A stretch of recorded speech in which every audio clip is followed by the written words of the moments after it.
l'équipe de France Bleu, Pays de Savoie. Le ciel est tout gris sur Chindrieux et il fait 6 degrés. Et 6 degrés, pardon. Et bon printemps à tous. 7h40 sur France Bleu. Un invité dans 10 minutes. Ce sera avec vous, Guillaume Roland. Bonjour. Bonjour Laurent. Vous recevez Jean-Luc Maret, c'est le patron du laboratoire du même nom qui avait fabriqué les poches alimentaires. Si on te dit le point Genève, ça te fait penser instinctivement, ça te fait penser à quoi? Bah Genève, c'est tout. ok. Voilà. Au lac, lac Léman. Qu'est-ce que ça évoque le Grand Genève? Bah, le Grand Genève, c'est... Pour moi, c'est la Suisse, c'est tout ce qui est vous de l'autre côté du lac, comme on dit, mais en même temps, on partage quand même pas mal de choses.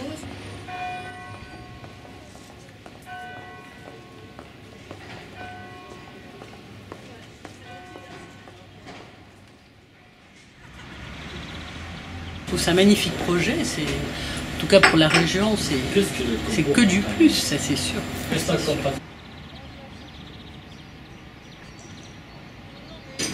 On est condamnés à vivre ensemble. Condamnés, c'est pas le mot ne convient pas.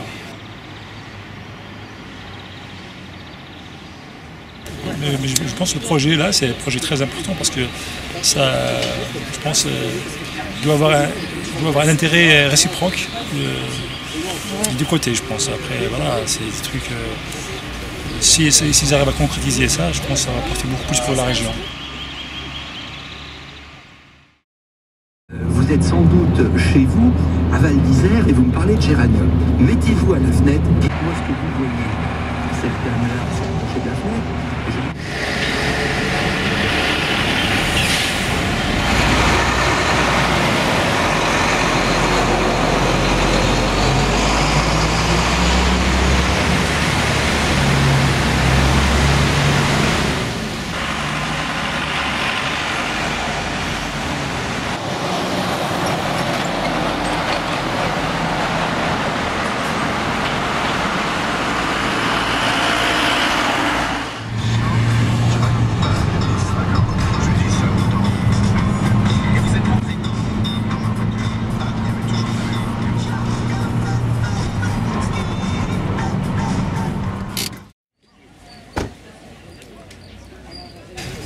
Économiquement, c'est bien pour la région.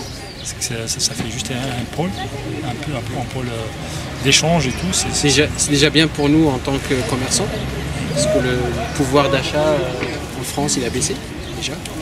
Et on serait toujours intéressé pour que les Suisses viennent nous voir plus souvent. On en voit, ils viennent sur le marché sur des périodes, quand c'est les vacances. On le ressent sur notre chiffre d'affaires. Mais je vous dis, on sent une grosse différence quand il y a les Suisses sur le marché ou pas. Voilà, les Français, ils ont perdu de leur pouvoir d'achat.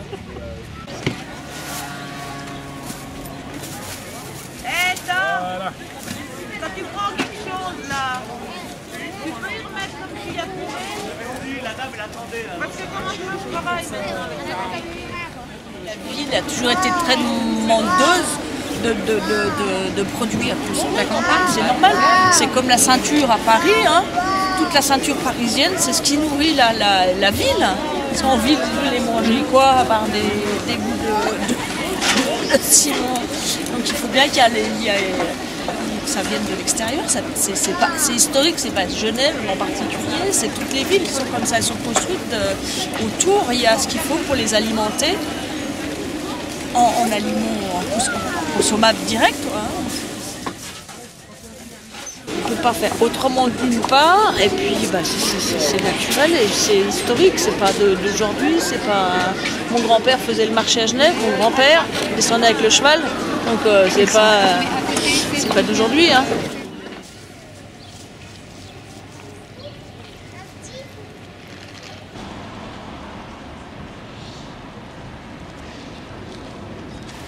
Il y a 40 ans. J'ai ouvert en 75, c'est un salon de coiffure.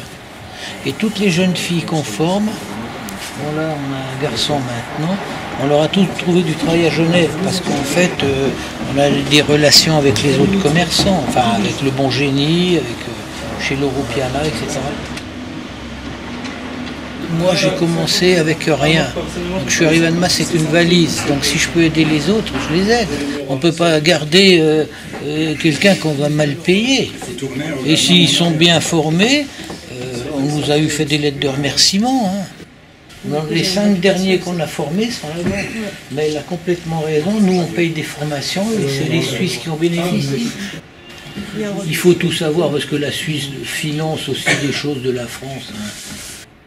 Moi, je ne serais jamais venu à Annemasse s'il n'y avait pas eu la Suisse à côté. Ça n'a aucun intérêt. Il n'y a rien à Annemasse. D'ailleurs, la personne qui m'avait conseillé m'avait bien conseillé, puisque ça n'a fait que d'évoluer. Et là, on va voir le CEVA qui va débarquer devant nous. Quoi. Après 40 ans, c'est un coup de chance. Quoi.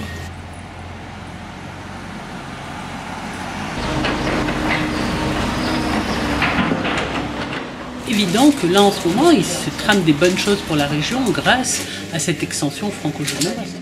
Pour le moment on est au cœur des travaux, donc on subit les travaux, ça peut nous faire une baisse de chiffre d'affaires parce qu'on a moins facilement accès aux magasins. Mais je pense que c'est pas d'omelette sans casser les œufs, donc c'est un passage obligé, mais qu'à long terme ce sera juste formidable.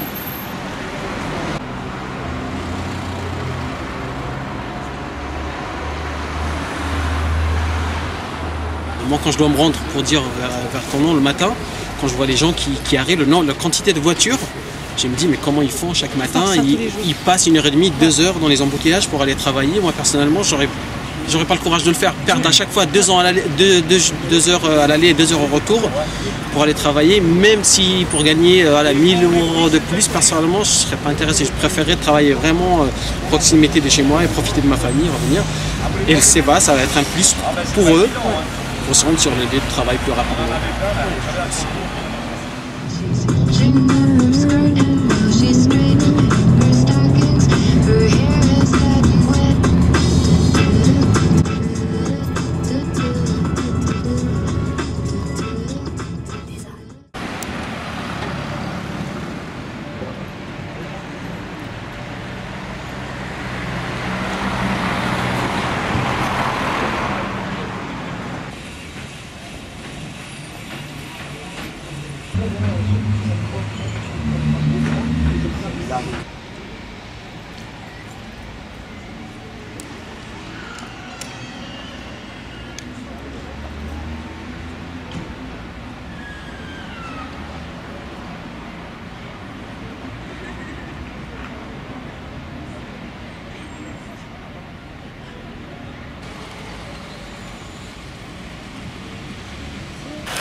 Mais on a la Haute-Savoie dans nos gènes, etc.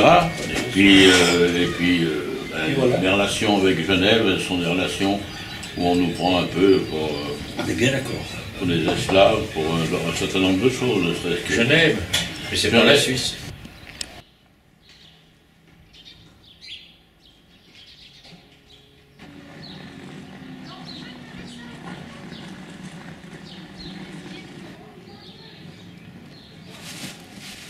On a le sentiment par rapport à Annemasse, La Rochefoucauld, Régnier, Bonneville, etc., de devenir une ville dortoir.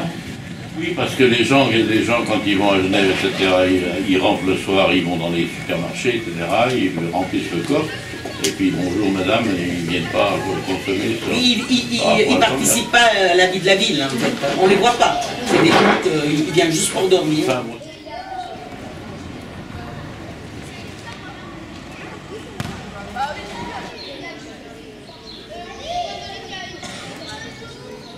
Oui, mais en fait, on en a besoin aussi. Hein, Mais on a besoin de tout, on profite de tout. Tout le monde a besoin. On en a besoin parce que si vous regardez... tout le monde a besoin de tout le monde. Ah bah oui.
une identité commune à créer et qui est peut-être pas tout à fait encore d'actualité, mais moi je trouve qu'on travaille et ça avance. Je pense qu'il y a deux on va dire, Bellegardiens. Il y a le Bellegardien qui vit à Bellegarde, qui travaille à Bellegarde, en tout cas sur le territoire. Et puis il y a les nouveaux Bellegardiens qui viennent de bien loin et qui, eux, sont déjà dans une dynamique régionale, on va dire, ou territoriale. Et puis il y a dans ces Bellegardiens-là, il y a les Bellegardiens de souche, mais qui vont travailler depuis bien longtemps, enfin qui vont travailler de l'autre côté de la frontière et qui, eux, doivent plus percevoir les enjeux du Grand Genève. Au centre du village, et puis le Sceau des écoles proposera ensuite un grand repas convivial à la salle polyvalente à 19h30 et un grand feu de joie sera allumé. Notez que ce week-end, Saint-Saulin-d'Arve accueille la 7e édition de la Flex Cup organisée par l'association locale de la Saint-Sau.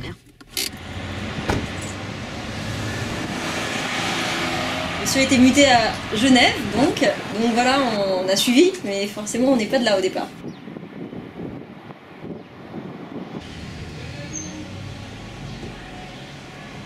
Alors moi, effectivement, comme je suis un peu d'ici, le Grand Genève, pour moi, c'est un peu un coup dur, je dirais, pour le Pays de Gex, parce qu'on est vite, surtout pour le Pays de Gex, je pourrais pas parler d'Annemasse ou de l'autre côté, je trouve qu'on est vite devenu une cité dortoir, faut le dire, ici.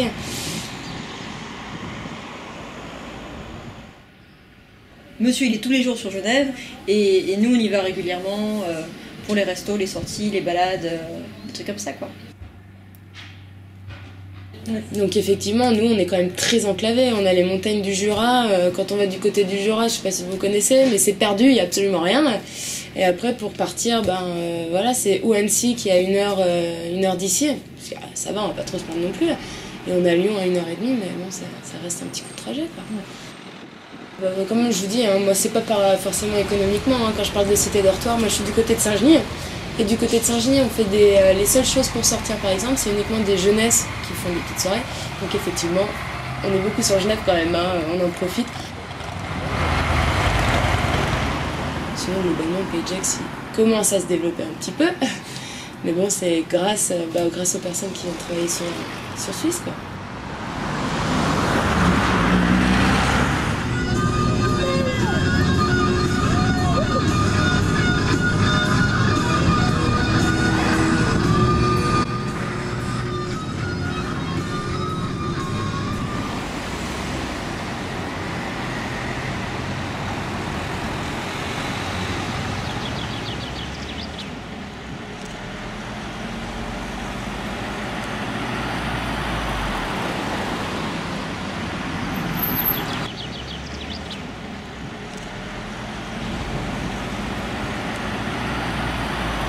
Vous osez venir dans le canton de Vaud? Ouais.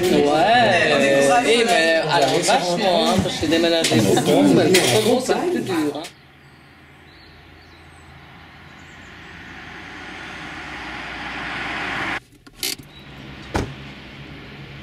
Saint-Sargoise est suisse, et fière de l'être. On va dire que j'évite beaucoup, je vais même pas conduire sur Genève, je vous avouerai même pas Lausanne, donc voilà. Et c'est vrai que pour moi Genève, ouais, j'ai l'impression qu'il y a plus d'étrangers que de Suisses et je sais pas, je trouve pas intéressant.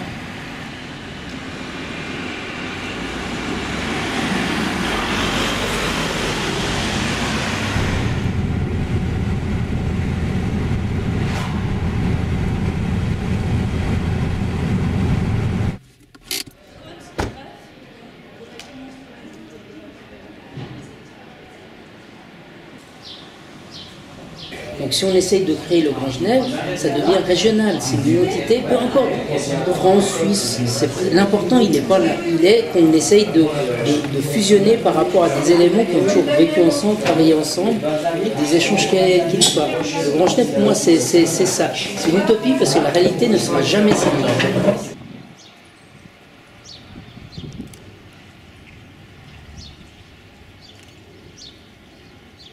Et je pense que de toute façon, on fait partie tous de la même Ah mais tu passes, ça. De la même vie, quoi, de la même famille, du même groupe. Donc c'est important qu'on soit aussi connu par les gens qui sont à Genève. Je trouve que les mairies ne jouent pas leur rôle de communicants et d'informateurs. Et ce que je trouve aberrant, c'est que les gens qui approuvent le Grand Genève, les politiques suisses qui approuvent le Grand Genève, toute panoplie confondue, n'ont pas pris leur bâton de pèlerin pour aller prêcher la bonne parole.